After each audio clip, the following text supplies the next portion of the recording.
topics. We got K from Fine Production, man. Hey. It's about to be real fun in this Mickey Ficky. All right. Mickey Ficky, Ficky, Mickey Ficky, Mickey Ficky, Mickey. What up, YouTube? Let's get this show started.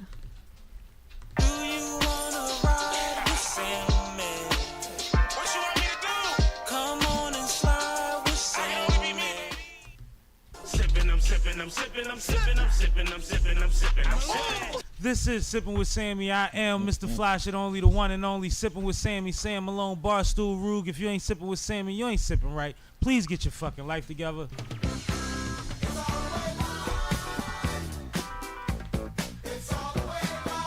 Yeah, man. Yeah, it still says upcoming on mine, but they say we live. What's up with y'all, man? How everybody feeling?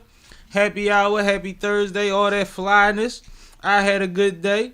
We are live right now because you know what? This week is a week that keeps on giving, and sometimes you just gotta hop on and holler at the people, man. I need to see how y'all feeling. It's working on my end.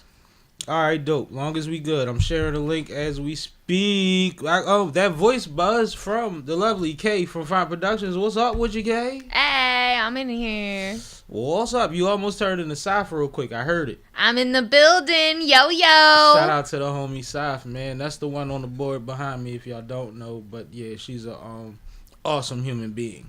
Awesome human being. How you feel tonight, K? I'm chilling.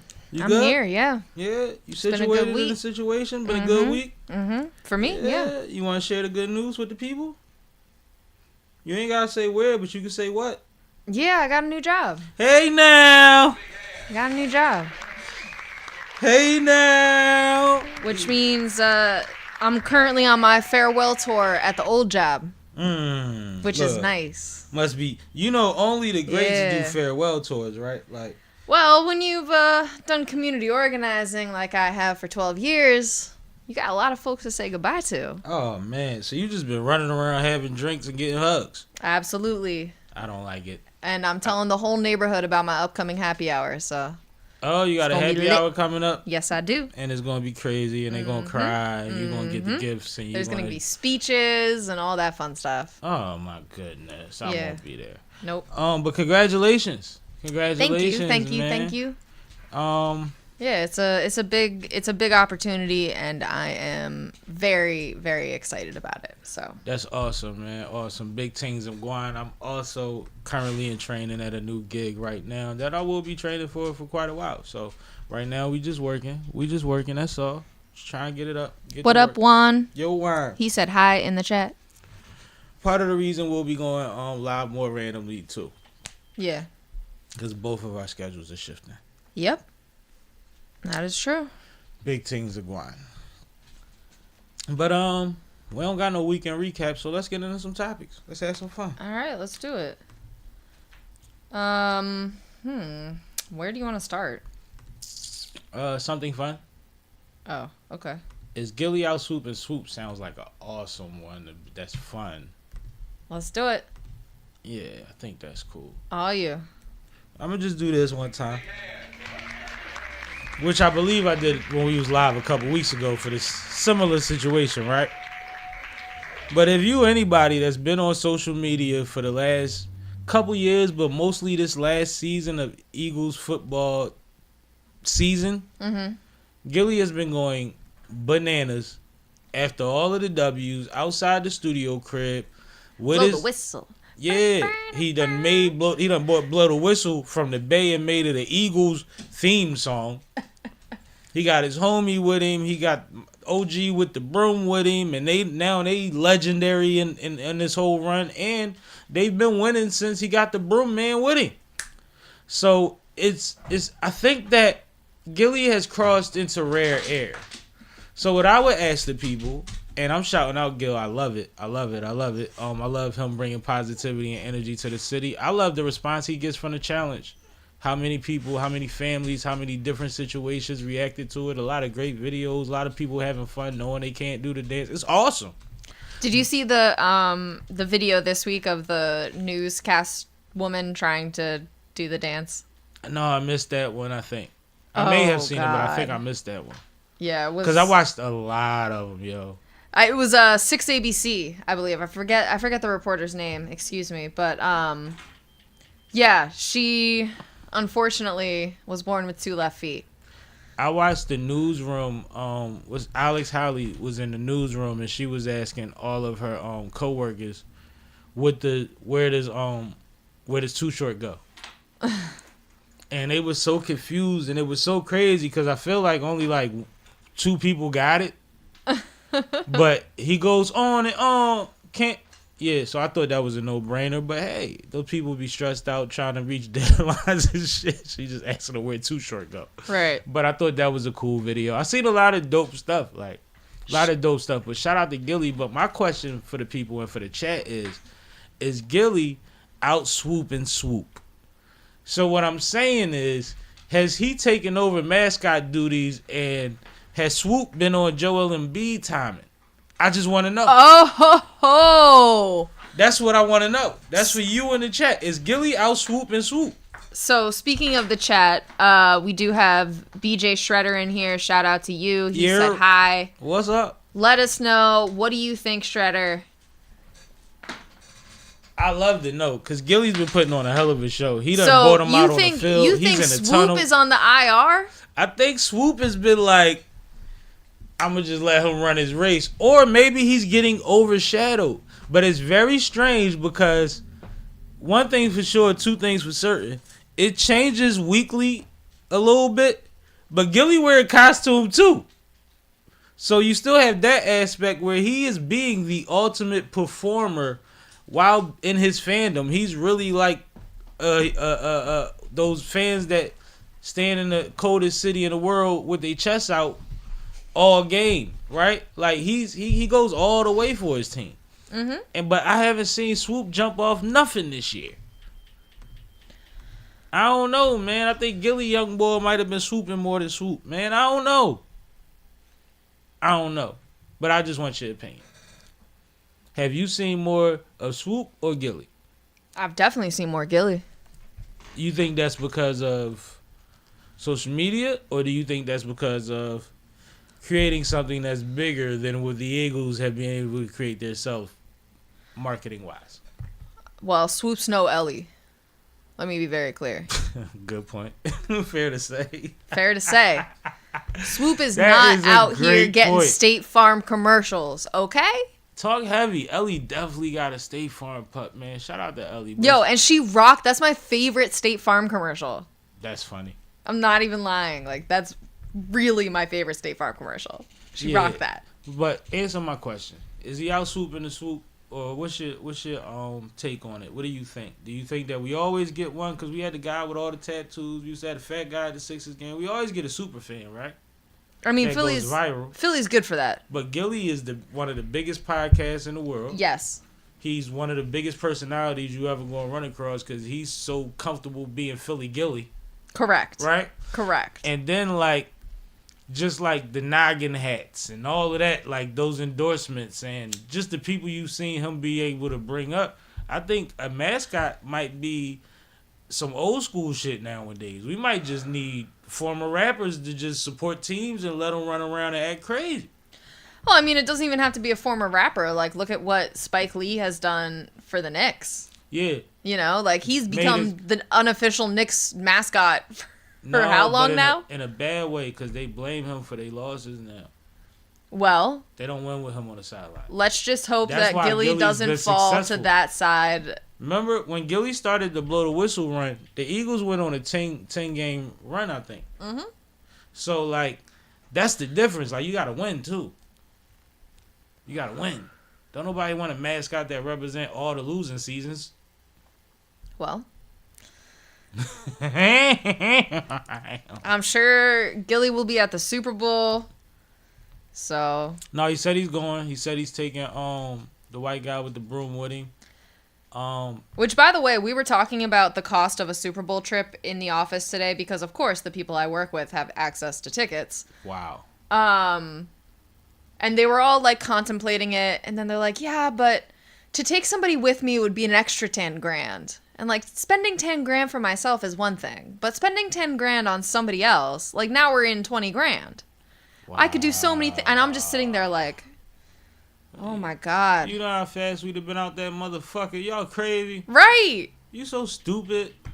Once in a lifetime experience in New Orleans. What, man? Listen. And I'm getting security. Got extra $500 for the weekend. What we do? Man, man. You be around some interesting people. Yeah. You want to get into WNBA or Dank? Let's do Dank first. Let's do Dank. You want to introduce it? I do. I knew you did. Awesome. KK. All right, I'll get there. Mm-hmm. Okay, so Lord. Earlier this week, there was an incident that was announced in the press where there is a new lawsuit that Dank DeMoss, rapper out of the Detroit. Is she Detroit? I was gonna say Detroit, but I didn't want to. I think it's Detroit. I know she's somewhere in the Midwest. I think it's Detroit. That area. I think it's Detroit. Anyway, as you can see, Dank is a big girl. And she called a Lyft to get a ride somewhere. And the Lyft denied her service, saying that she weighed too much for his vehicle. He was driving a Hyundai sedan, for context. He was driving a Mercedes CLA. It was a Mercedes? It was a Mercedes C-Class. Oh. The small one. It was a Mercedes C-Class. Same size as a Civic. Same size. As a Civic, just with a Mercedes emblem. So anyway, so he denied her service and ended up canceling the ride. She videotaped the exchange. Did you want to introduce this? No, my bad. She videotaped the exchange and then posted the exchange, which in turn went viral. Lyft has since reached out to her and apologized for the actions. However, Dank has lawyered up, and I do think she intends to follow through with the lawsuit against Lyft. So, of course, because this went viral, everybody was weighing in on both sides, including The Breakfast Club and plenty of other media platforms.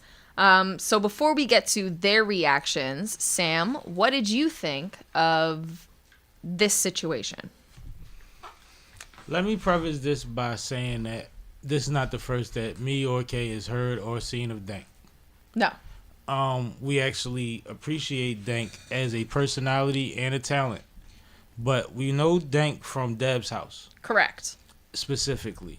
And on Deb's house, Dank had a whole lot of problems because of her size. She also said that she has a medical condition that contributes to it, but didn't want to get certain procedures done or whatever have you and all of this other stuff. But her size actually became a problem because it was always a problem. Right. On the show. Right. I believe they said she's 490. It's a lot of woman. Mm-hmm. Her excuse was, my friend has the same Benz and I fit in there all the time. Usually if you're riding with your friends, nobody that is in the car is bigger than you. You're probably riding up front, if we're being honest. Right? So that's not necessarily true in my backseat. 2, what do I sign up for as a Lyft driver? I feel like this one of them things where she had a situation that I think really bothered her. I don't know if it was traumatic or not, but I think she was bothered. I think she was inconvenienced and upset by it. Yeah. But I think when it went viral, some lawyers reached out to her and said, well, you know, weight is a protected class. Nowadays, you part of the protected. Mm-hmm. And we could run a play. And I think that it's probably pro bono. Is she going to run it up? But I can't fault the driver of a CLA. I really can't. So, let me be honest. Your Civic would have dragged. Remember Civic used that? Yes. Oh, okay. This type of situation is exactly the type of liability that a company like Lyft has to deal with on a regular basis. Absolutely. When you are hiring drivers and expecting them to perform a service without providing them with the vehicle to perform said service, you are ultimately leaving it up to the driver and their own discretion as to what they allow in their vehicle and what they do not. Absolutely.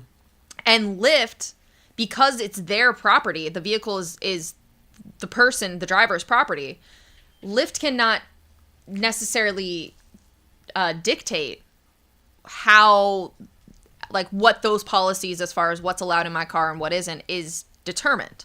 Because I am allowed to cancel rides for reasons, right? Right. So obviously there are things that Lyft can do. Like, obviously they can say that there are no drugs allowed in the car. There are no firearms. There are no, certain protected legality things.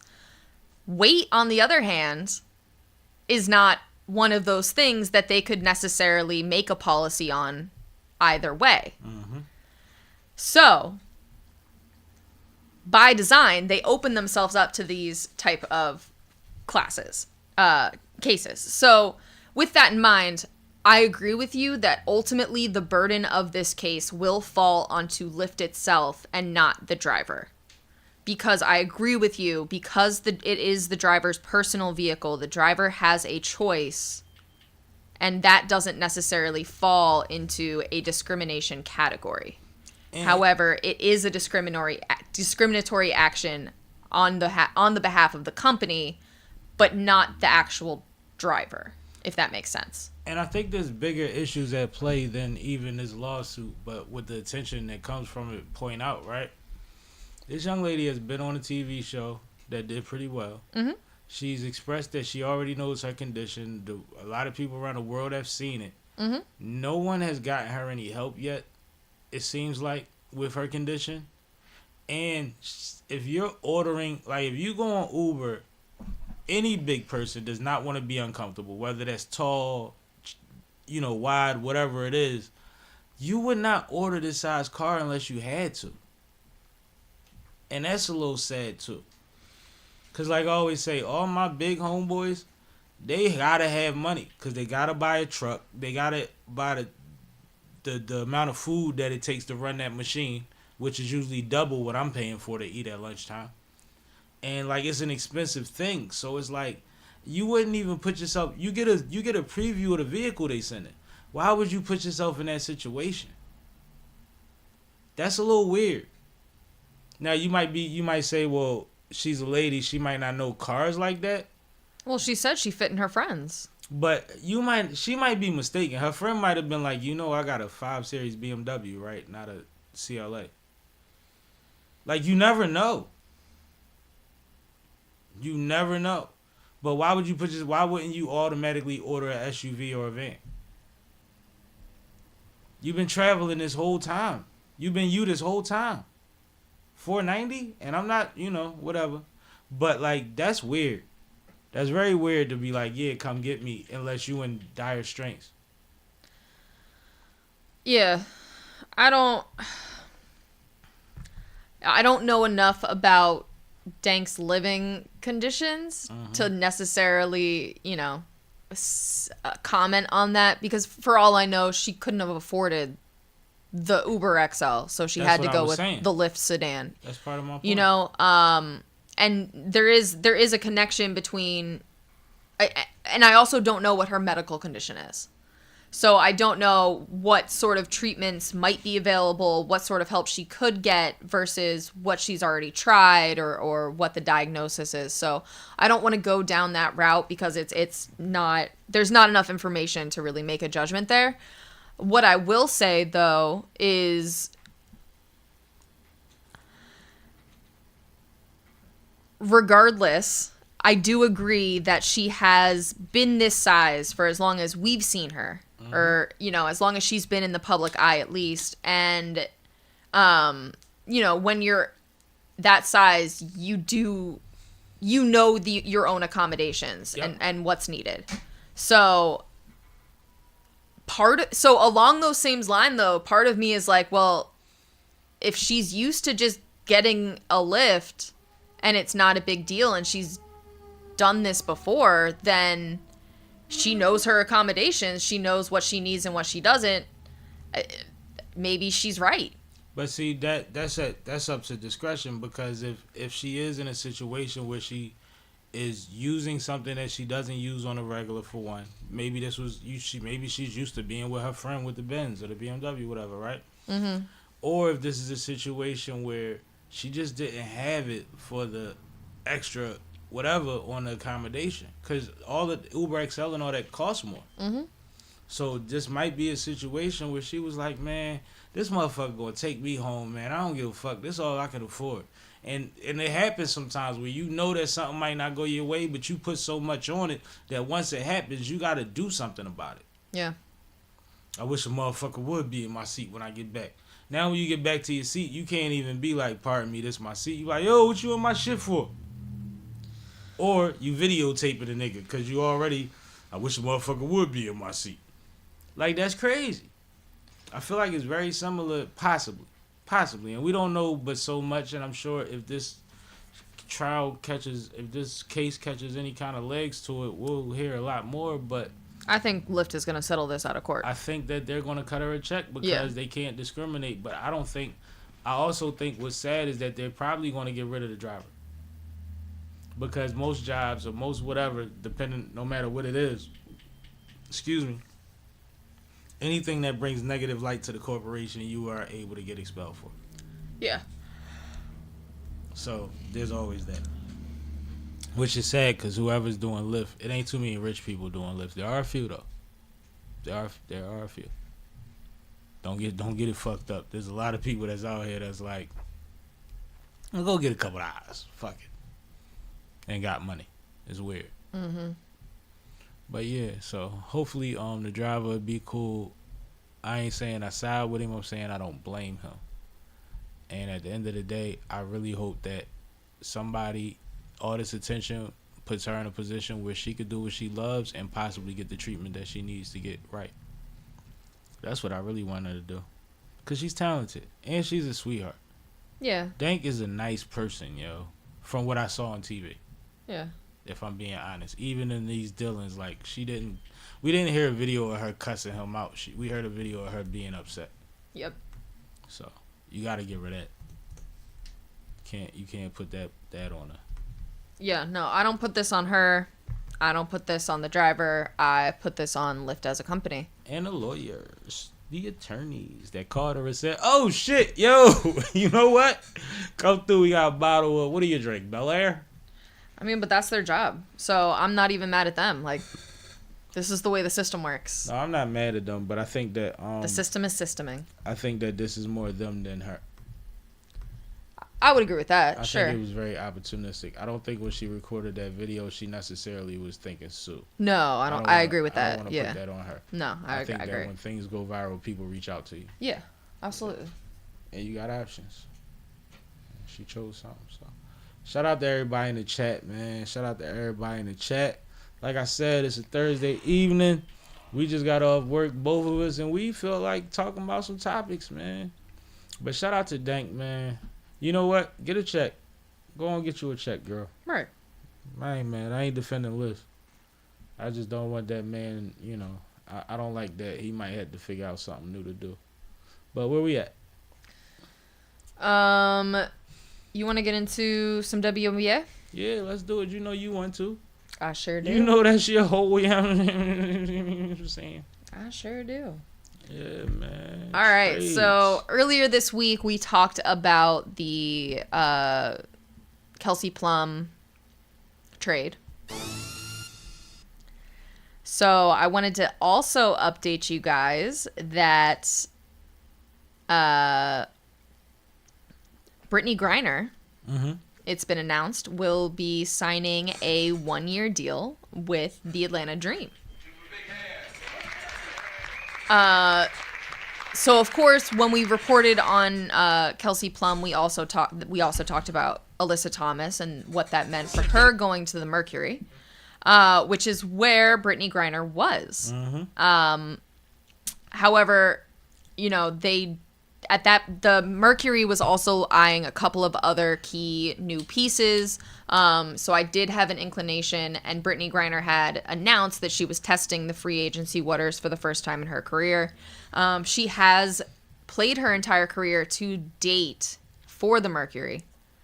So it's going to be interesting to see how she adapts to a new environment, a place with new facilities and a new team. That being said, I think BG is an asset to any WNBA team, especially one like the Atlanta Dream, who did not get very far in the season last year. I think that BG will be a huge, huge pickup for them. Who's the stars for the Dream? Let me pull them up. Yeah, or the starters. Because all of them got 3 dope motherfuckers on their team, for real, for real. So, 17 minutes ago, they just signed Brianna Jones. Okay.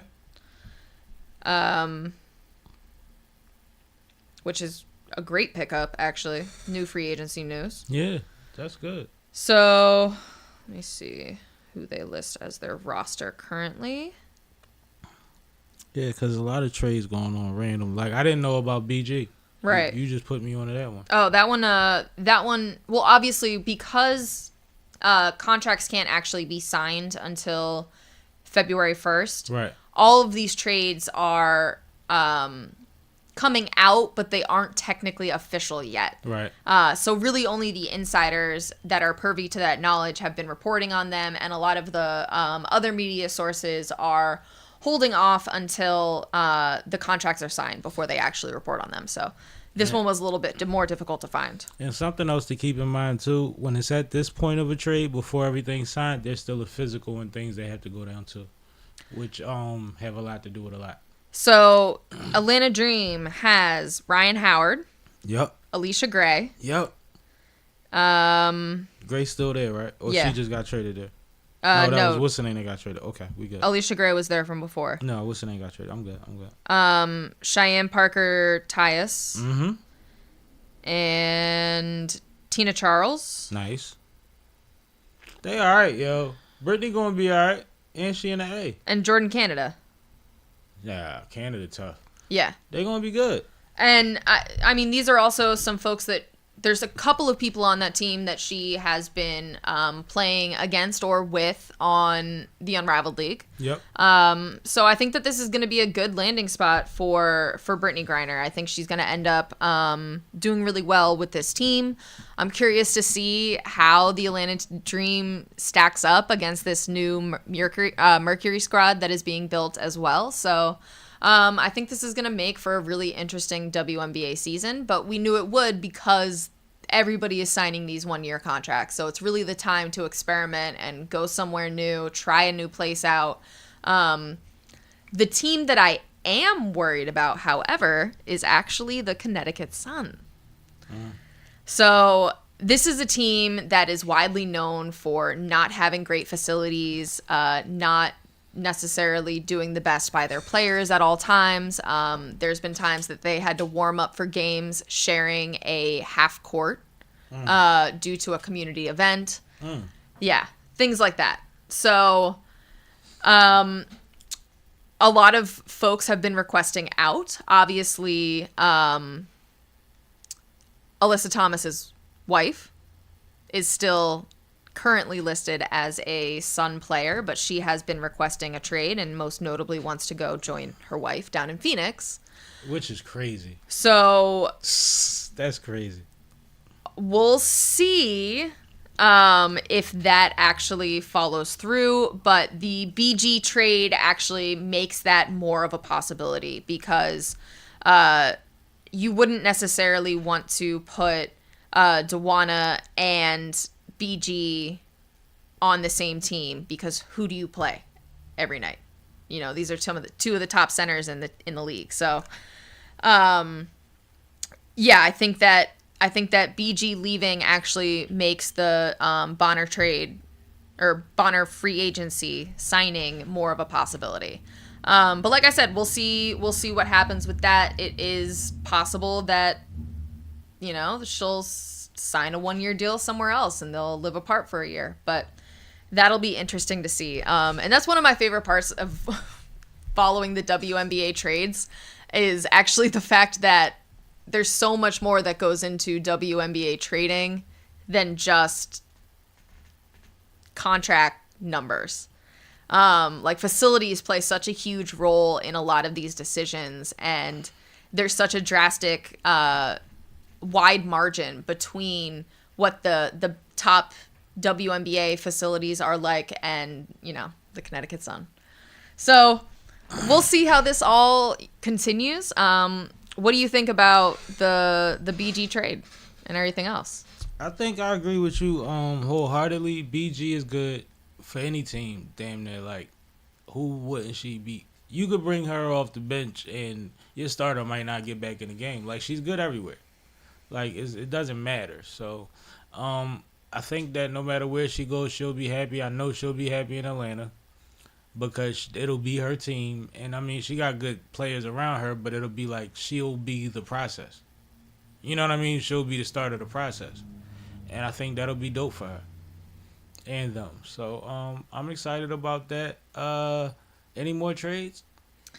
I'm checking right now just you just gave us a fresh one off the presses.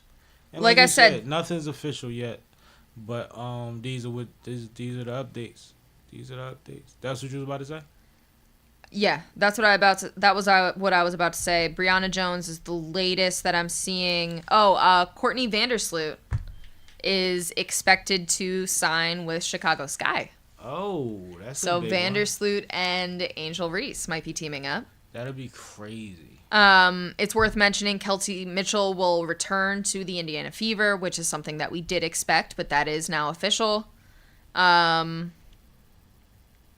part of the Alyssa Thomas trade that I didn't mention was Natasha Cloud and Rebecca Allen will also be headed towards the Connecticut Sun. Wow.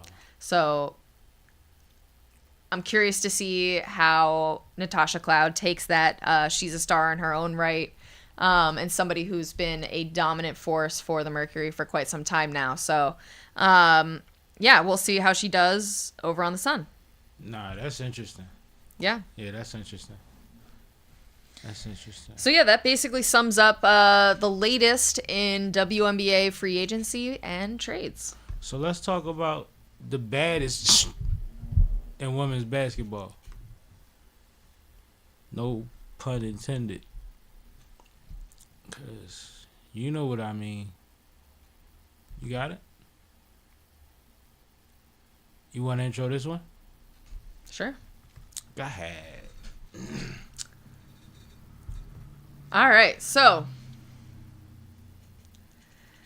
Caitlyn Clark announced that she turned down an offer from the NBA All-Star Game. So the NBA All-Star Game was trying to set up a three-point shootout.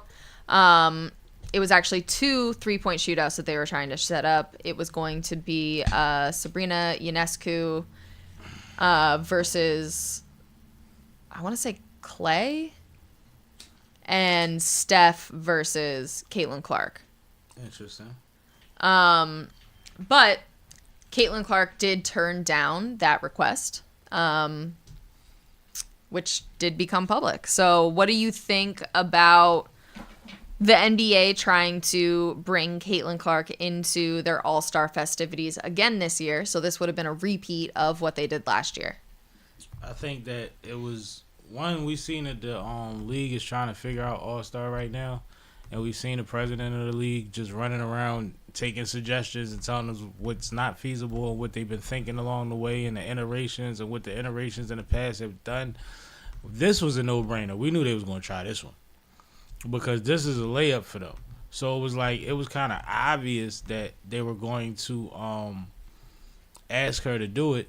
The question was, we've seen her turn down quite a bit just to focus and take a break and get right and play golf and do the things she loves to do. So it was very, very likely that she was going to turn it down this year. But I think more interesting than her turning it down was her statement. Did you hear her statement? What? Her statement basically equaled up to I'm going to do what I need to do for the WNBA to be on as big a stage as it needs to be on. I'm not going to keep going over there. And I'm paraphrasing, when we got something over here and I'm going to support this over here and build this up. was basically what it meant to me. Okay. You know what I mean? I thought it was very interesting because I think that a lot of the times when she gets certain situations or turns down certain situations, we have our own interpretation of what that means, right? We looking at it like, oh, she getting too much money, or oh, she might be hurt, or whatever people come up with when she turns things down or pick things up, right?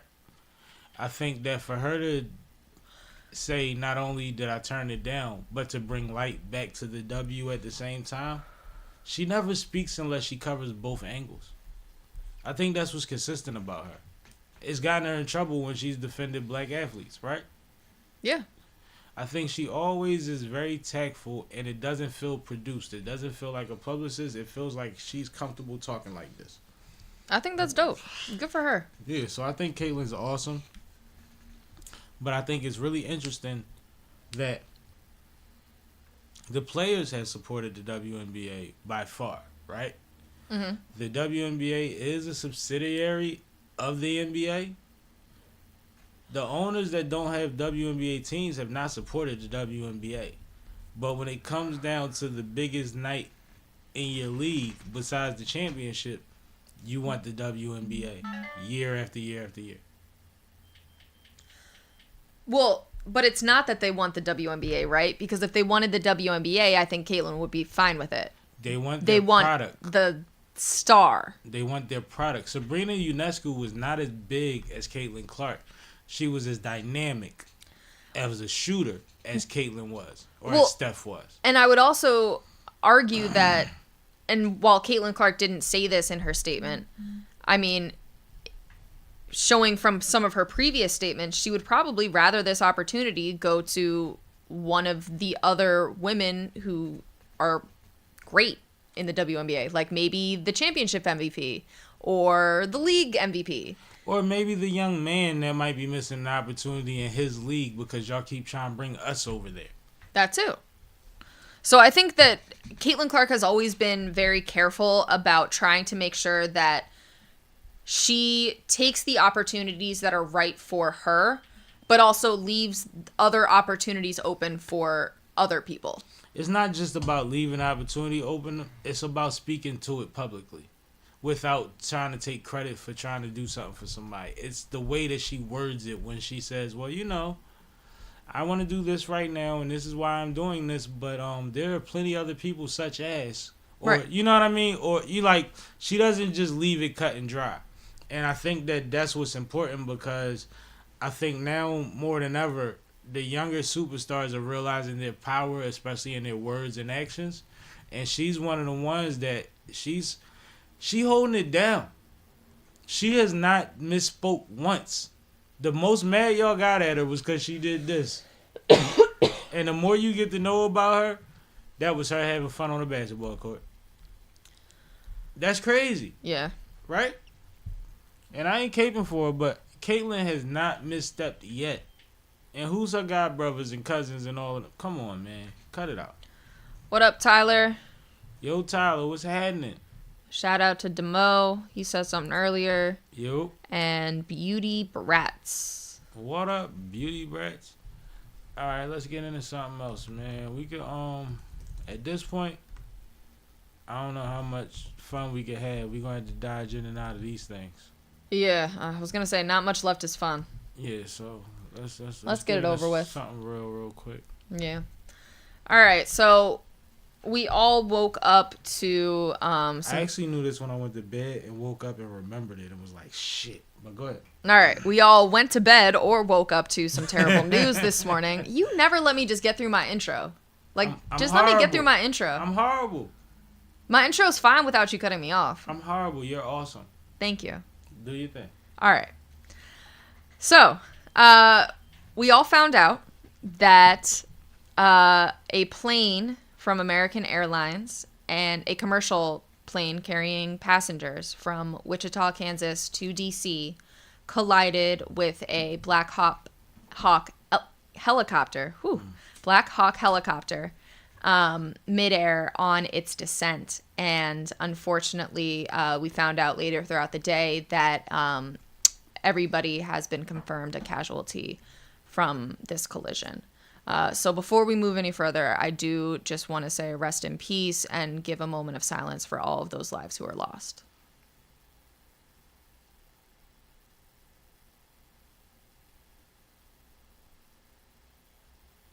Thank you. Thank you. Yeah, so this is just a terrible, terrible thing that has happened. And of course, it's very early. We're finding out more information about this incident hourly, I would say. So there's a lot of different factors that have played into this, a lot of different parties who have already been thrown blame. I don't want to get into that on this show because, you know, we're not experts and this is all very new and lives were lost. So I do just want to, you know, keep it to the rest in peace, and just say that this should have never happened. The amount of things that had to go wrong for something like this to occur is astounding. Yes. And terrifying. Yes. And I really hope that as an industry, as a country, we can all study this, figure this out, and make sure that this can never happen again. Because there are too many fail-safes in place. It had been something like 16 years since an commercial aircraft collision had happened. And it's a lot. You want me to take over for a second, or you good? I'm fine. Okay. Yeah, I just think that we need to learn from this incident and make change. I'll turn it over to you now. Like I said, I did go to sleep knowing this, but I kind of have this way of, like, I'm online all night trying to keep up with everything that's going on, specifically for this purpose, to some capacity, whether it's doing live streams and doing current events or being able to talk about them with other people. And I have this way of turning things off and going to bed, but a lot of the times it works against me when I wake up, right? Because I don't have the time sometimes, depending on when things happen, to think them through and analyze them and see where I feel about them, or like put them in a place of like, this is where my head is at. So the next morning while I'm getting ready to go to work or do whatever I have to do is when I'm usually dealing with that, because you wake up to it. So the reason I pointed that earlier was partially because of that, because it's weird for me that when I woke up,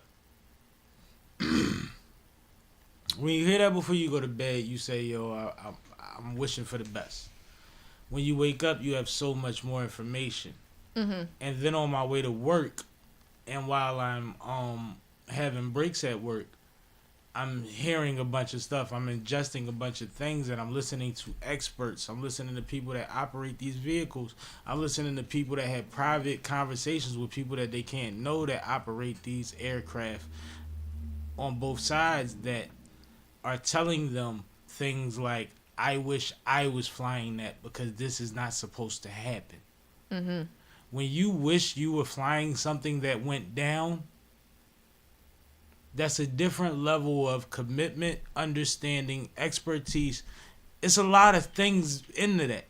Right. So, like you said, I don't want to get into the specifics of what was said, but everything that I've heard since then is like, this was not supposed to happen. No, I think that's something that we can all agree on. This was like the Kobe thing. This was like so many things that happened that was like, yo, this was not. And I don't want to disrespect the people that passed in this when I say the Kobe thing. Trust me, because way more people were casualties of this, and I'm aware of that. And for what I'm understanding is, they were American figure skaters? Some of the passengers on the plane. So, one of the things that's difficult about media coverage is what they can and can't tell you and what you got to go off of. Exactly. What you're able to piece together as a journalist and the things that you're able to report on also sometimes end up minimizing other stories that don't get to be told. Absolutely. So, yes, there were members of the U.S. figure skating community on there. There were members of the Russian figure skating community on that plane. I didn't know that one. There were also everyday citizens who were trying to come home from vacation or... This was a smaller plane, but there were 60-something people on that plane, right? Right. I think it was 67. Yeah, so absolutely. I'm with you. I want to, like, yes and... is how I want to answer that. Like, yes, there were members of the U.S. figure skating community, and that has been the story that's been dominating the media. But there are also, like, kids who lost a mom and, like, you know, those more human stories that you don't necessarily hear. I saw a gentleman on the news first thing this morning, I believe it was a CNN report, and he said, I'm standing here hoping that they pull my wife out the water. Mm-hmm. Apparently, his wife texted him 20 minutes before that and said, we're about to land. Yep. And he was waiting in the airport for her. I read that one too. And all I could think about was when any of our loved ones travel and we send kids from mom to dad or grandmom or whatever have you, right? Mm-hmm. School, abroad, all of that, right? Mm-hmm. Whenever somebody is able to text you and say, I'm about to land or I'm on my way to baggage soon, right? Your shoulders go down. You feel like they made the trip. Mm-hmm. Okay, they was right there. I know. Like, you know what I'm saying? Because you're always anxious when you're people in the air. If you're not accustomed to some type of whatever thinking. Mm-hmm. But to just get that text message like, all right, babe, now I'm going to make sure I pull out this lot and get around to where you need me at. And then, like, what? Well, I'm sure you probably saw something too, maybe. No, you probably did. But then even with that, it's like, well, what the fuck was that? Because I saw the people that was in the towers and on the the military people that was, or the air people that was reporting on it. It sounded bad when they was talking about it, yo. It sounded bad. And then part of what I'm hearing is that they asked the wrong question instead of making a statement. Did you hear about that? No. They asked the helicopter, do you see that, instead of giving a direct order. Mm.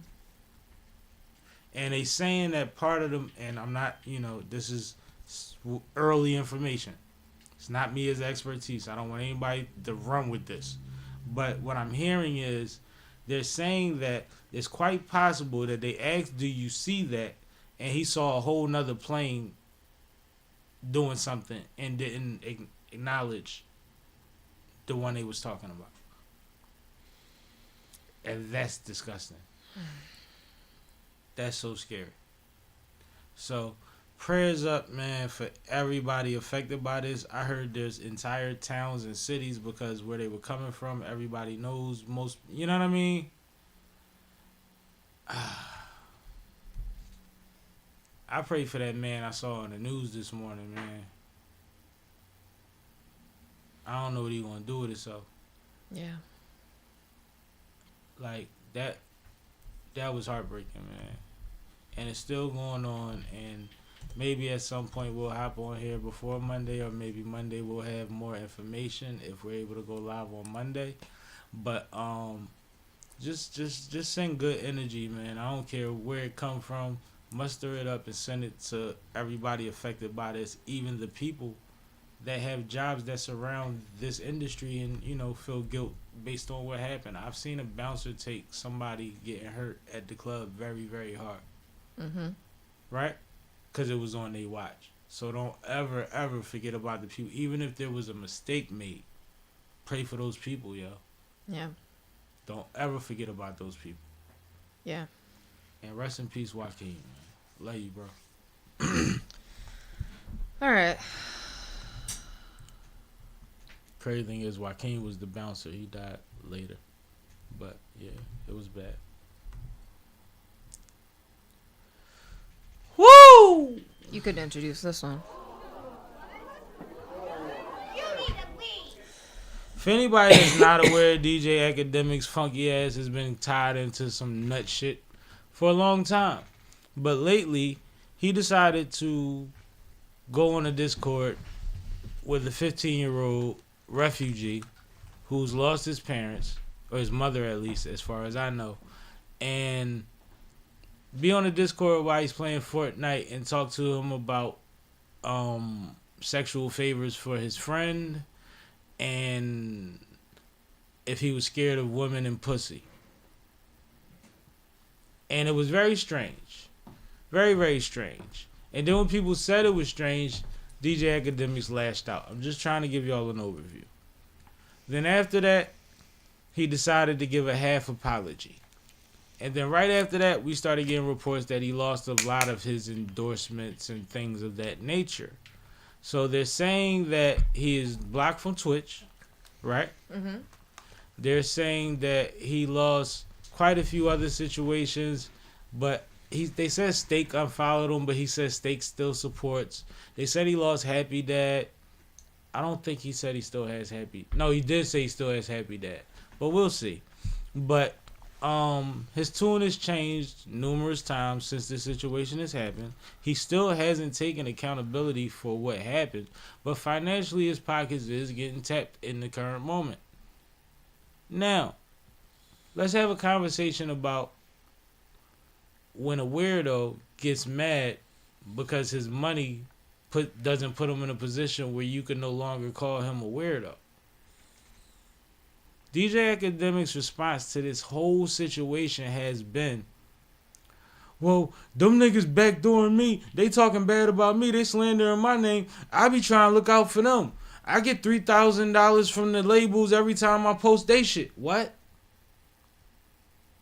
You being weird.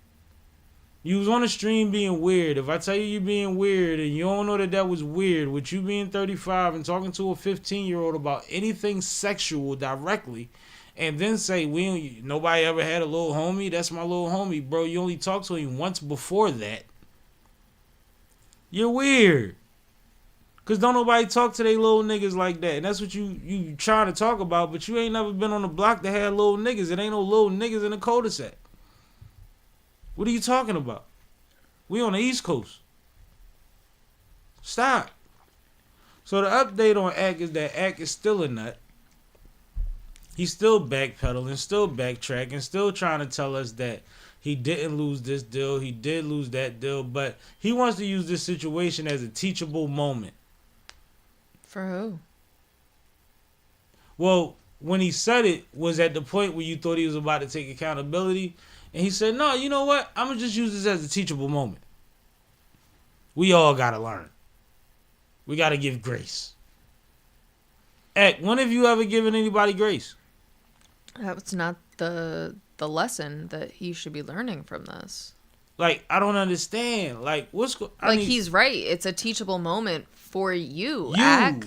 Stupid. Learn how to not be a fucking creep. I don't know. Yo, when you 35 and you saying that I can't groom a male, I'm scared. When your voice is 4 million plus followers strong. That is very scary. And it's very telling. And I hope that you took a steep drop in following. Because I'm very afraid of the people that's still clinging on to this rhetoric. When we've been telling the world for years that you weird. And now you prove that you're weird again. Your dealings with females are weird. Your excuse for why things went wrong with females are weird. Your excuse for why you keep females around are weird. And then you get a female that pops up and said, y'all did some weird shit. Now you talking about a little boy that you talking about some weird shit to. Like, I just don't understand it. I really don't get it, Kay. I don't either. I am so confused by why you could sleep on it, wake up, go back on air, and still defend that. I don't get it. If I got drunk in a bar and cussed all my homies out and forgot about it in the morning and woke up to a bunch of text messages, I'm not hopping on live saying, well, you niggas knew I was drinking. That's not cool, stupid. And I've done it before. I done wild shit drunk. But you know what you don't do? You don't repeat and you don't do anything to nobody underage, weirdo. But the fact that you thought that that was a go and the fact that you think that you can stand on a high horse behind that, you're going to learn. You're going to learn. Because there's records coming out, there's other people with voices, and there's a community of people that actually don't think that when you gave your speech about that 17-year-old college girl, that it made sense to them. Remember that speech, Kay? Mm-hmm. What's the difference between 17 and 20 and 17 and 21? Why are we even talking about 17 to 20? Or 21? You know every year has a different connotation? What are we talking about? Even legally. What age are you allowed to get locked up at? Think about it. You stupid. It's a weirdo, yo. I'm so glad he drowning. I ain't gonna cap. I never liked him. And I keep remembering everybody that ever defended him or Charleston White. Every time I see them do some dumb shit. Y'all like weirdos that give weirdos hope. He's a crumb. Made a lot of money off a lot of people back. And he was calling y'all Negroes and coons and saying y'all fight over Reggie and shoot over fucking Air Force Ones. It's the same guy. It's a noodle. Next. All right. Ruger rant. Yeah. I guess this. Let's do it, man. You got any background on this or this on me? No, this is you. Alright. I think the rest of these are you. Alright, so Wendy Williams, if you haven't known, has been in the middle of a what looks like a foul conservatorship, which we've seen a few stars go through in recent history. Britney Spears was part of one, right? Mm-hmm. Yeah, so Wendy has recently spoken out through her connecting Charlamagne, ironically the person that she put on, that's running the media right now, made sure that she had a platform to let people know about her situation. Part of her situation was that her lawyer, or her attorney, was appointed through the conservatorship, which is a conflict of interest, right? Mm-hmm. Because if I have a problem with the conservatorship, or I'm making requests through the attorney or the conservatorship, and they don't coincide, I lose. So there's a thing where she wanted to sue someone, and she asked to sue them with a jury trial, and she wanted the lawyer, to represent her, and the lawyer shut it down. So she fired her. So I'm giving her a round of applause because this is very early. Breakfast Club reported on it. Shout out to Lauren LaRosa. She's been in contact with Wendy Williams. She's been getting little updates, but she, in Wendy's compromised situation, and I'd advise y'all to go to those interviews with Wendy on those platforms or go to Lauren LaRosa page. She talks about it. But, at least light is being put on a situation. Wendy on the phone sounds halfway in good spirits and halfway like she's fighting through bad times. Mm-hmm. And I think that we're getting steps closer to her getting a just situation, even if that means moving her from that facility to somewhere that is with or closer to her family. Right? Mm-hmm. Because that's first and foremost. and a little more control from her or her family over what's going on with her finances. If we don't have this attorney that she doesn't trust and that has proven to be faulty, allegedly, fighting against her. Best interest. So what do you think? Yeah, I mean, I don't know the specifics of the case that this lawyer was working on for her. No, we don't know that at all. I don't even want to say, I don't want to speculate that. Yeah. But as far as conservatorships, lawyers, bad conservatorships, lawyers representing a conservatorship, what do you think about just the progress of this or what this may do for her situation? Well, like I was saying, I don't know what this case was, so I don't know what type of effect this will end up having on her conservatorship. Well, she fired the lawyer from all of her cases, like from handling any of her stuff. Right, but was that a conservator-appointed lawyer, or was that a lawyer that she appointed? And if it was a conservator-appointed lawyer,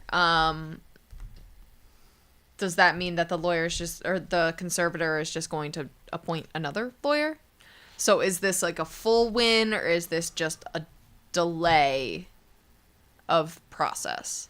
I think the publicity puts it in a position where whatever type of lawyer or whatever lawyer picks it up probably knows what they're facing as far as career suicide, maybe, if they don't do the right thing.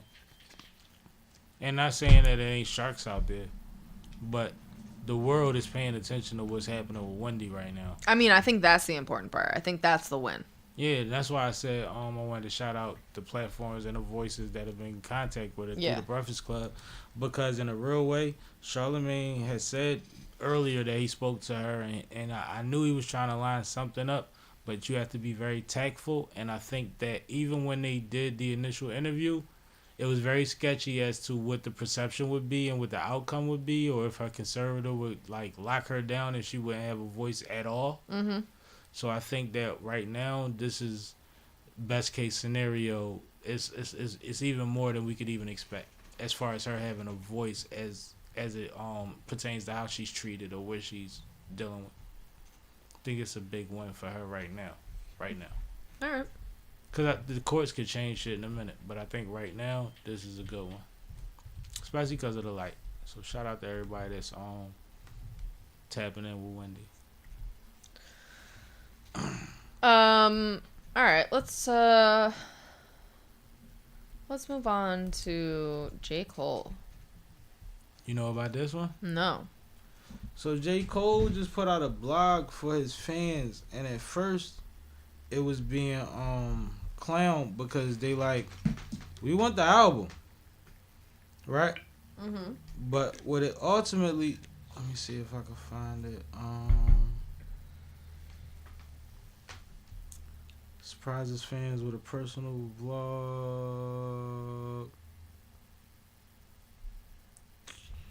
So what it ultimately was a members thing, and now it's being appreciated. I wish that you would have seen it, but the reason I wanted to speak to it is because I think that as much as Cole has caught a lot of backlash for apologizing, only, I think he doesn't get enough credit for how he taps into his organic fan base. Even to the fact that they were mad at his attempt and then had to grow appreciation for it, right? Because when you look at it, I was trying to find a name of it, if you could look that up for me. Mm-hmm. But when you first look at it, it looks like old school blog situation. And then when you tap into it, it's like, oh, this is a cool way to do it. It's called the algorithm. The algorithm, thank you. I'm like, why am I not thinking of it? How did you not find that? It was the first thing that came up. No, when I typed in J. Cole blog, a bunch of other shit came up. Oh. But the way that, it's like everything else that he does, that his community identifies with. You know how a lot of the times you'll champion somebody because they're dope, and then when they become mainstream or break that plane, you don't feel the same connection? Mm-hmm. He always finds a way to bring you back. Like when he took you to his mom's house. Remember he invited all them fans to his mom's house? Mm-hmm. for Forest Hills Drive or whatever. Mm-hmm. Like, it's like his creativity and his connection and his attention to marketing doesn't have to be Super Bowl commercial. Marketing doesn't have to be a Pepsi deal, right? And when I say Pepsi deal, I mean like some of these people aren't in these commercials. Their beats are just playing, or their lyrics are just playing. He sneaks under the barrier, gets grinded up, and still finds a way to not have to fight for his audience back. He just gives his audience something, even though they're waiting on the fall off the album.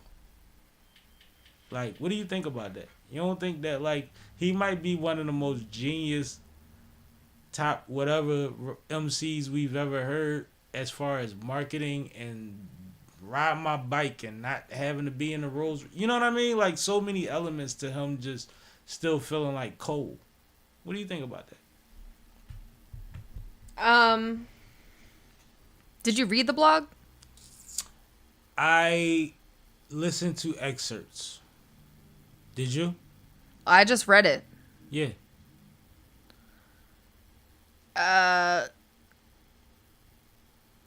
Yeah, I mean, I understand what you're saying about him appealing to his audiences and, being able to pull people back in. I get it. But at the same time, I also think that, like, he's just an artist at the end of the day. Like, he's a true artist. And when you know artists, sometimes they have this, like, so much overabundance of creativity that they need to just get it out. And sometimes getting it out looks like this blog. Yeah. If that makes sense. No, because the blog is random. Yeah. But he reminds me, about like when I had a lot of friends who had what are those Tumblr pages? Yep. But that's what it resembles. That's where he got the backlash from until they realized what he was trying to achieve. Yeah. But what happens is, you know who Savion Glover is? No. Savion Glover is a classic tap dancer. Like not classic, like he was young. He's a hip hop generation. But he learned from Gregory Hines and all of them from the prior generation, right? Mm-hmm. But Savion hair looked like that, and he was tap dancing. Savion was in baggy clothes, and he was tap dancing. He's in commercials, tap dancing. You know what I mean? Like, you've seen him before. I would have to show you. You'd be like, oh, shit, I remember that, right? Mm-hmm. Like, you've seen him run up a wall in a commercial before on tap shoes. But, like, Cole is like that. It's like, he's just like, even though this industry is this, I'm going to be so nice that you're going to have to accept me so much for who I am that I'm going to operate completely how I feel like, even down to that apology. He hasn't apologized for the apology for real. I mean, I think at this point, his fans think that the apology was smart. I think a lot of people that's not his fans think that it was smart when you see the outcome of the situation, especially when his lawsuits start going up. You like, this nigga is a wizard. He's divine. Shout out to Fluffy Pillow. Fluffy Pillow, what up? But yeah, shout out to Cole, man. I've been a fan since the come up, the all of that shit when you was talking about college. I was digging all the mixtapes. I've been around the whole time, and then you went crazy on Every Day a Star Is Born, and I knew what it was. So I just want you to keep being dope. Don't worry about them talking about you apologizing. I might even talked about it before, but hindsight is 20/20. No, nigga, ain't about nothing. All right. So what has been going on with Rocky? All right. So Rocky was offered a plea deal of 180 days, and when we found out about the plea deal, we found out that Rocky was facing up to 24 years in prison for allegedly shooting a former affiliate or friend of his, ASAP Rocky. Mm-hmm. What's very strange about Rocky's, anytime Rocky's mentioned, is that they always call him ASAP when the opposite should be true. You should call him Rocky, because there's a bunch of niggas named ASAP. Right. But ASAP Rocky apparently got into a discrepancy with Rocky. There is video of the discrepancy. Rocky does seem to be holding some kind of strange projectile in his hand, which he has been claiming, or his own attorneys have been claiming, was a prop. And Relly was supposedly shot. Last we had heard was about Rocky rejecting a plea deal and Rihanna, whether she was going to come to the trial or not. That was a lot of the reports. Mm-hmm. So recently this week, Rihanna reportedly was coming to the trial and she showed up to trial. Mm-hmm. Reason you haven't seen any pictures or video is because there is none allowed in the courtroom, and that was before anybody even considered her coming into the courtroom. Mm-hmm.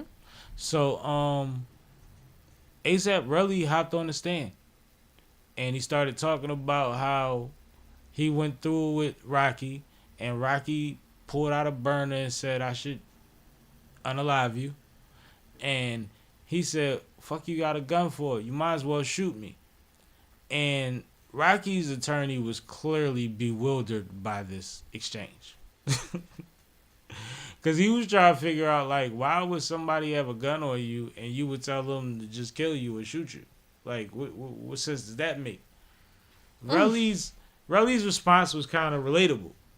Because it's like, if you my folk and we going through something and you pull out a pistol, like, what you about to do with that? Like, oh, this where we at? What we about to do? A lot of people express that in different ways, especially depending on, where your energy goes when you're in pressure situations. But the lawyer didn't understand that shit at all. And I'm pretty sure the fucking jury might feel just like the lawyer. And I don't mean to laugh at this situation because it's weird and I hate anything that happened to Rocky that's undeserved or that's exaggerated. But, it's one of those situations where Relly is saying, they asked him on the stand, like, what did you tell us that you were concerned about as far as your career? And he was like, this will ruin my career. He's like, I already lost the artists that I represent. They feel like I can't do them no good if they on my side. He's saying that he's being labeled a snitch, but he's not a snitch. He asked, what would you do? He asked one of the people interviewing him, what would you do if you... He walked out the courtroom. A random guy, I don't know this guy's name. I don't think he's with any big brand. He said, so how do you feel about people calling you a snitch? He said, I'm saying, so if you got shot or whatever, like, you wouldn't tell what happened. He said, no, I wouldn't snitch. I got shot. I got shot in my leg right here. And he sounded like he was Hispanic, but it was hilarious. But, like, he basically told that man, I wouldn't do what you did. I was asking you why you did what you did. But it's not looking necessarily good for Rocky right now, yo. I don't know if his attorneys know something that we don't, and we all are praying that they do, because we have an emotional attachment to Rocky and Rihanna and them babies that they just had, right? Mm-hmm. And 24 is a lot for somebody that didn't really sustain a lot of damage, whether they were shot or not. Like, it didn't really affect much that we've heard of. It's a very scary situation that he's in when he didn't take that plea deal, and we don't know what they have. But right now, Relly done took the stand, man.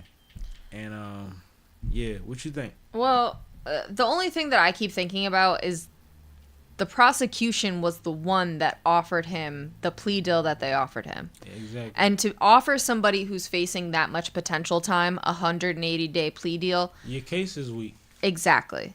So, granted, Relly's testimony is probably the most compelling part of the prosecution's case because from my understanding of the case so far, there isn't video evidence of the firing of said weapon.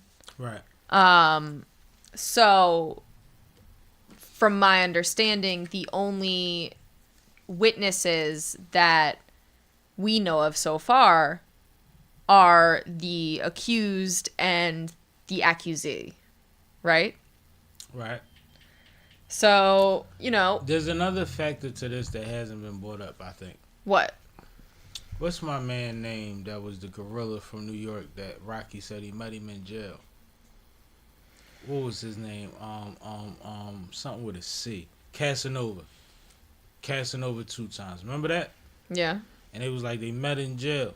And every time they asked Rocky why he was locked up, right? He would say, I did some nut shit. I did some crazy shit. Somebody did something to me. I ran down on him. Mm-hmm. I think Rocky possibly has a prior shooting on his fucking record that he caught as a juvenile. Whether it applies or not, or maybe as a young adult even, right? Because he was with Cass and them. I think they were in a maximum security men's prison. What up, Stowe? And I think that nobody has said anything about that because in the interviews he never specifically said what his charge was, right? Mm-hmm. But I believe that he has a violent crime on his record already, whether that's a shooting or a stabbing. Okay. So I think that that's something to consider too. Where it's like he could possibly show 15 years of a good record, but a past of being violent might make a difference. Prayers up for Rocky though, man. Fuck with you, Rocky. Hopefully you ain't trick yourself or let your man trick you out the streets like this. I just want you to get home to them babies. You done scored the ultimate fucking Super Bowl touchdown and you about to leave her at home? Nah, you can't do that, baby. Yeah. Not with Riri. Crazy? Is you crazy? You might be crazy. Alright, let's get to Geechi. Alright.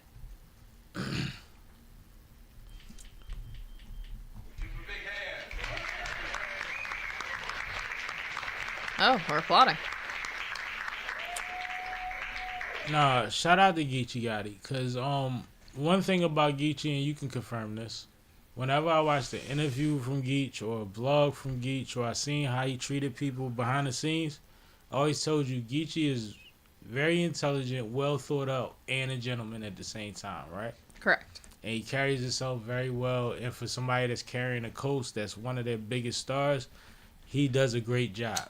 Like, I wish I had a bunch of little Philly niggas that knew how to handle business and people the way that he does. Right? But recently, he spoke on the fact that Easy spoke to the fact, something that we spoke to on this platform before, right? That Shotgun Suge is no longer allowed on the platform because he said whatever in a battle against Easy about Remy. Mm-hmm. And shout out to Jazz the Rapper. Shout out to, I forget the name of the network. But yeah, they got a podcast on there and they was talking about it. And when they was talking about it, Jazz gave her little synopsis, and I ain't calling it little because it's little. I'm saying because Geechi went in. Jazz said her piece. That's probably the better way to say it. And then Geechi said, hold on. And he broke down every angle of why that's corny and why it doesn't make sense. And he brought up every bar that Easy said that he got a haymaker from in the same battles that he's saying that people are not allowed to talk about Remy in. The trick is all the haymakers came from him mentioning Remy.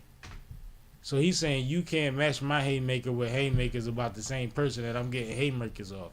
That's crazy because that means I can't rebuttal. Even if it's freestyle, right? That's weird. If it ultimately means if I say your girl name and it hits in a room, I'm not cool. Which is crazy because if you know anything about how this progression is gone, Remy has put herself in the middle of it the whole time. Most recently during the face-off with Shotgun Suge when she said he was dicky and he was on easy dick, which is something that if you're mediating the face-off, you're not supposed to be that non-neutral. Then she also responded to a bar early in the battle when he said, Rem, you love me? Yeah. Right? So Geechi goes in and he makes a great point. And one thing I haven't seen since Geechi has done this, and it went viral because a lot of things that they do on that, it's Last Second Seat, I think is the platform. A lot of things they do over there don't necessarily blow outside of the mic, okay? A lot of things they do on there don't necessarily go viral. This did. And with it going viral and with it being Geechi, all of a sudden it seems like Easy's mic has gone cold. He hasn't went live to address anything because he knows they're going to ask him to address Geechi. And I think that when he heard what Geechi said, he felt like he can't reply to that. So it'll be about 2 weeks before you see Easy go live probably. And Remy, you got to figure out a way to tell the people outside of Easy. Once you told us you was in battle rap, you love battle rap, you had the most disrespectful battle and all of that stuff, and I'm here for y'all, and I'm spending money with y'all, and I'm grooming these girls in the right way to be dope for y'all. You haven't spoke to battle rap very much. And now we have somebody speaking for you. And I think that's a mistake. I think you need to tell us where you stand on quite a bit of things. And you go live randomly. So just find some time to find something that battle rap trap or somebody could chop up. Hip hop is real, 15 minutes of fame. Where you tell us if Suge is actually blocked from Chrome 23. When you tell us how you really feel about the bars towards you. When you told us that, you shoot, I shoot back. I'm with the shits. We want to know where you stand now. And I think that even though there's a lot of rah-rah and nonsense around the situation, it is a business, and part of it is the circus. And as the ringleader, you have to speak. And you have to stop jumping out the middle of the ring when the show spotlight might become on you. I mean, even to zoom out of the battle rap perspective, Remy is going through a little bit of an identity crisis right now. So much of her current identity had been built up around her marriage to Papoose, Black Love, the Love and Hip Hop era, all of that. So now with all of these, with a confirmed relationship, let's call it what it is, a confirmed relationship with Easy. And they about to be on Love and Hip Hop or something. And all of this accusation going on, for her to not be making statements, I do believe is deliberate. But because she's not doing that, it leaves this window where the casual viewer can question everything about Remy. Everything about Remy. Like, you're starting to question, is she really, this personality that she has been built up to be in her rap music and through what we've known about her? Or is she what this mouthpiece is telling us that she feels and thinks? Because what she's saying in these rooms is very contrary to what Easy is saying about what she's saying. You get what I mean? No, I know what you're talking about. I know exactly what you're talking about. So it leaves a lot of room for people to not only question her in this scenario and in battle rap, but even broader with her entire image. So I hope she has something planned and that's why she's being so quiet. But I really think that this is part of her MO because this is what she told Easy to do. Now, I want to say something. Mm-hmm. We know Remy been getting booked since she came home, right? Remy is that. We can't take that away from her. Not at all. Her performance videos have been going more viral since this beef with Easy and all of this shit with Easy has been going on because people are trying to show her being unbothered and celebrated. You notice that? No. That's weird, yo. I've seen so many random performances of her now because I don't know if it's an algorithmic thing, right? Mm-hmm. But the way a lot of the captions are, it's like Remy unbothered at her Seattle show. You know what I mean? That's direct relation to whatever's going on in battle rap. That's weird.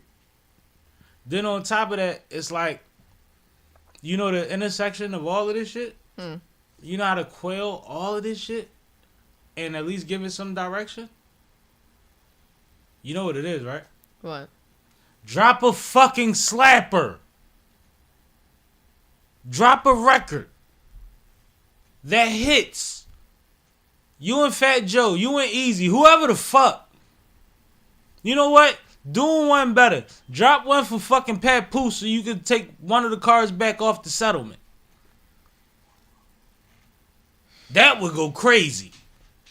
You know they got a slapper in the tuck with them too. Papoose is ridiculous and she's a monster. Drop a slapper. You don't always have to talk, yo. Rick Ross won against 50 Cent, who dominates everything, by dropping a great album. Proven through hip hop is that talent and the moment and capturing it can sway the tides all the time. Am I tripping? When was the last time Remy dropped something? We've been waiting on the album 5 years now. But every time she get in the studio with Joe, they can make a joint in 20 minutes. Like, bro, drop a slapper. You told us you losing money on battle rap. I gotta believe some of the friction in your marriage went to a tilt when you started just dropping money in battle rap and then popped up with this new star that you was managing. No? I'm betting. At some point, you gotta like bust a move, homie. Well, because Pap is actually one of those people that's gonna get paid to speak for the rest of his life. And a lot of stars can do that, but when I say speak, I mean speak. Conferences and shit. You understand what I'm saying? Because he doesn't have a blemish. He's somebody that comes from something that's very intelligent, that has a specific skill set, and that people adapt to because of where he's seen publicly. You need another record, and then you could do that. Because you could shake a lot of this shit with making people shake their ass or jump up and down. I'm conceited. I got a reason. No, you make slappers. You need a slapper. That's where we at with Rem. Because if you don't want to get no speeches, you need a live that you on there talking about your latest purse, and then you be like, well, no, with that battle rap shit, I ain't tripping. Some niggas can say what they want. And that's all we need. And then we need a slapper. Or vice versa. We'll take it either way. Matter of fact, that could be the intro to the slapper. How about that? This Shotgun Suge in it. Say something about grapes that the general public wouldn't even know. You'd be like, feeding me grapes. Oh, that's a bar. I'm with my boo, he feeding me grapes. Right? That's easy, feeding her. Like, you see what I'm saying? It's simple. Just flip it. And I don't even need nothing off that. I just want you to level the boat because it's sinking, baby. All right, let's get off of Remy for a second. Love you, Rem. Gorgeous. All right. Talk to me about Bronny. We done dated all of y'all before. Oh, Bronny. Yo, Bronny. You know what's crazy? Huh? I'm giving Bronny a big hand because I'm probably the only one that did it this week. Bronny had a rough couple days, right? Mm-hmm. Bronny went from scoring 30 plus and everybody celebrating him to getting flued out for the Philly game. Mm-hmm. Okay, you want to tell me what happened in the Philly game? Or you want me to tell? You could tell them. All right, cool. So in the Philly game, they put Bronny in the first quarter. Yes. And Bronny's responsibility was this little guy that we know if you from Philly or support Philly named Tyrese Maxey. Yep. Who is a cold dog. He was a monster. Facts. Who is a 50-point scorer. Who is a 45-point scorer. Who is a 38-point scorer. And he set fucking hellfire to Bronny Hills. Number 3 in the NBA currently. He set fire to Bronny. And it looked bad. And you know what's crazy? I've been in Bronny's situation before. And I'm going to tell you how, right? I played for Roman Catholic. At a certain point, I came off the bench in a game. And they brought me in early in the game. And I'm like, well, I'm going to just play good basketball so I can stay in the game. When I got back out the game, I went to the bench and the coach said, I put you in to start the game so that you can motherfucking start shooting and, you know, create the energy. And you ain't shoot yet. You know what I thought? Well, put me back in that motherfucker. I'll shoot as much as you want me to. You know what happened? I ain't played the rest of the fucking game. You didn't tell me that before the game, bro. I played for Roman Catholic. Everybody on my team is a star. But you keep rotating starting five so that nobody feels special. Right? So imagine being Bronny. You just had a great Great time in the G League. You tore their ass up. They decide, yo, we got back-to-backs and all of that. We a little burnt out. We gonna put the youngin in there for energy. The youngin get in there for energy and he lit. He like, you know what? Fuck it, man. Maxie, that's my nigga. I love Maxie, man. I'm about to go in here and work out. And Maxie is in Maxie form. That's not his fault, yo. So right now, the update is that the whole league is, including Stephen A. Smith is one of the lead voices, is saying that he's not ready. Brian, stop doing this to him. You're embarrassing him. You understand the scrutiny that he's going to go through. I'm wondering if maybe Brian knows his son better than you do.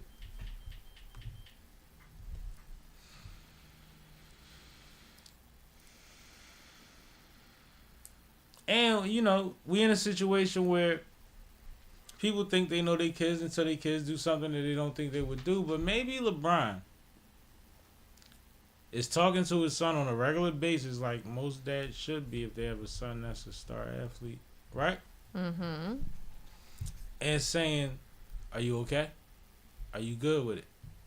What did you do last night? All right. How did you sleep? Right? Mm-hmm. Like, do you think that's possible that Brian knows what he's doing with his offspring? Y'all already done gave LeVar Ball the credit y'all ain't want to give him 5 years ago. Can LeBron, like, y'all take everything from Brian. Brian he's just a freak of nature. He's just an ogre running around out here, right? He ain't raised these boys. All his kids are fucking awesome kids. You don't think he understands them? Okay, am I tripping? No. You're not tripping. They are just literally ranting. They are blaming LeBron for putting his son on the stage. You know he got a coach, right? You know JJ Redick spoke the while Bronny was on the court. Even if that's not all the way true, he took credit for it, right? You know this kid has his own consciousness and desires and dreams. Like, what makes you think that this is not what he wants? When everything that he said, every decision that he has made says that this is what he wants.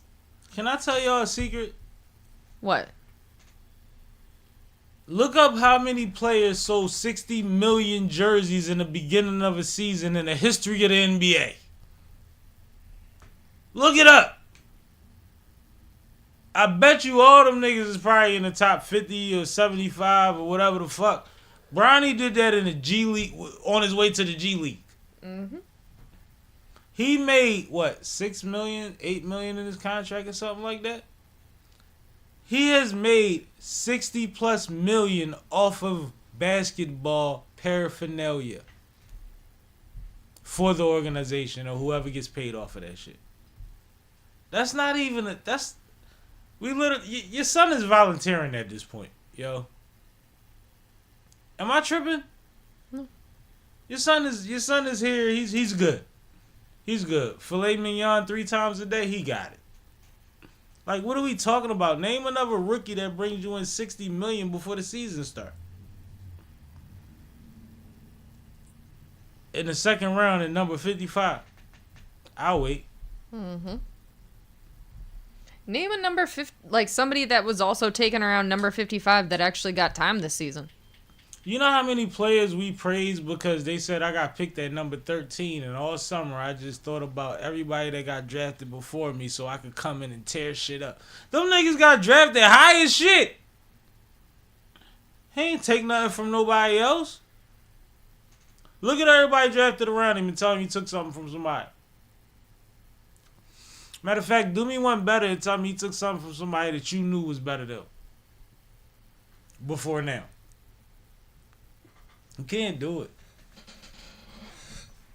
But it's been a great show. Mm-hmm. Shout out to K for Fine Productions.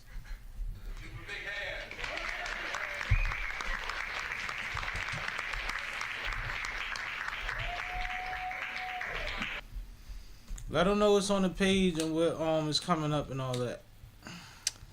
Alright. So there's always shorts dropping. There's always clips dropping. Make sure that you go to the YouTube. That's where we drop the majority of our content. Make sure you subscribe while you're there. And you can check out all of the shorts. Right now we're dropping stuff from our interview with Sunny Brick. We also have some shorts dropping from some of our recent lives. And some clips from... Where are we at this week? I know it's been a busy week for you. Yeah, I think it's the Showtime. Well, I planned these a while ago, so... Yeah. I think it's from the Showtime interview. Okay. All right. Shout out Showtime. Yeah, so make sure that you just go check it out. Like I said, we have tons and tons and tons of content up there. Even if you only want to watch the shorts, we got like 400 some shorts up there. So there's plenty of stuff for you guys to dive in. Go subscribe to the YouTube. And make sure that you stay tuned because we have plenty of more content on the way. And we're going to be continuing to go live as much as possible. So stay tuned for our random lives as well. Nah, salute to all of y'all. Shout out to Kay. Shout out to Sunny Break. Salute to anybody that supports this platform. I appreciate y'all.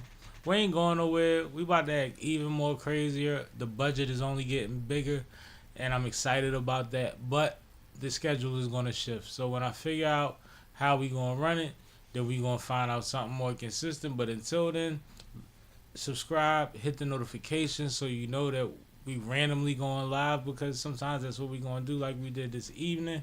We appreciate everybody that tapped in. I was glad we got to tackle some of this stuff. And I kind of feel like I can go into my Friday a little better because I already spoke on some things that was on my heart, my chest, and my soul. Brother. It's like, no. We out of here, man. Appreciate y'all. This is Sippin' with Sammie. I am Mr. Fly Shit Only, the one and only Sippin' with Sammie, Sam Malone, Barstool Rug. If you ain't sippin' with Sammie, you ain't sippin' right. Please get your fucking life together. Damn, Sammie, you done fucked up. Thanks, Sammie. Yeah, boy. Fucking yuppie transplants. Move the fuck out. Get out of our fucking city. You ain't even fucking born here. Tired of you motherfuckers.